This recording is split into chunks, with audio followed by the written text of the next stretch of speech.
متکئین دغه جنتیان به تکیا لګون کی وی علی فرشین په بسترو باندې، علی فرشین په فومونو باندې، یعنی نرم نرم فومونه لکه څنګه دغه حجرو کې اچول شي اور تختونه اچول شي، هغه باندې بیا بسترې غوړول شي وي او بیا تکیاګانې وي لکه میلمنو ته خلک تیاری.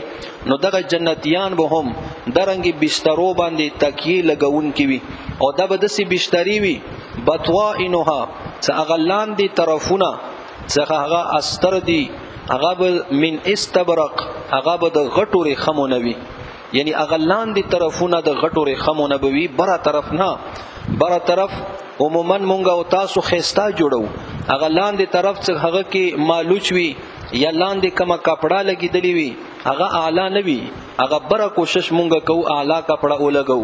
نو دغه ځکه فرمایي چې هغه بره طرف په څه حال وي، هغه به څه صفت وي، هغه لاندې طرفونه هغه به د غټو غټو ریخمو ولوي. نو دا خیستوالی طرف ته هم او اندرنګي اعلی والی طرف ته هم اشاره شوه چې انتهایی اعلی بسترې، انتهایی اعلی فومونه هغه به الله تعالی دغه جنتیانو ته ورکي. وجنل جنتین دان، اور میوه دغه جنتونو والا دان نګدو بوي، رزوړن کړلی شوی بوي. وجنا دغه جنا دی عربی کې معنی کیږي رشو کول، اور میوه در رشو کول شي نو دی د واجینه میوه ته هم جنا یی. نو دغه میوه د دواړو جنتونو والا دان نګدو بوي. نیکدو بچاته وی، هر چاته هر یو جنتی ته نیکدو وی، چاہے هغه جنتی ناست وی، چاہے هغه جنتی ولاړ وی، چاہے هغه جنتی پروت وی، بس هر حالت کې صدا وی نو دغه میوه به ورته نیکدو وی. یعنی مثلا کدا پروت وی نو د کیناستنو ضرورت ورته نشتا، صدا کینی میواره وشو کوي. اندرنګي کدا ناست وی نو د ولاړې ضرورت ورته نشتا چې میوه شو کولو د پر ودرېږي، ځکه صدسي نرم بستر دی، نرم فوم دی. نو بیا التنه پرتللم ګران وی کنه وسلتنه پڅا اگر کا خستا میواوی څه وی خود بسترام دان څه یی بستر د اکبر بچا زمانه لاټان وو.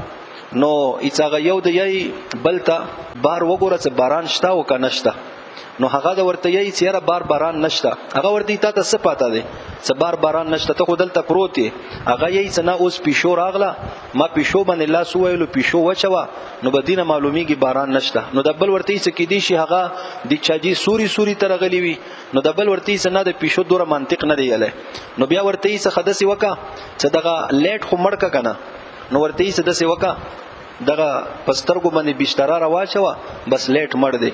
نو بیا دریم ځل ورته څه خدسي وکړه دغه دروازه خو بند کا، نو دا ورته ته د دوا کارونه ما وکړو د یو کار خو ته وکړه کنه.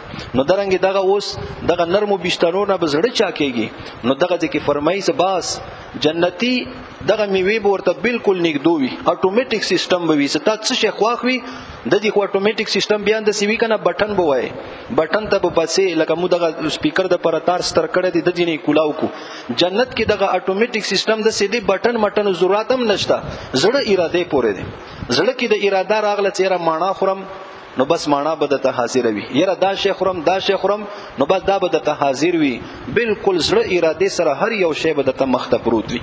وجنل جنتان ندان، میوه د جنتونو ولا دا به بالکل نګدو وي.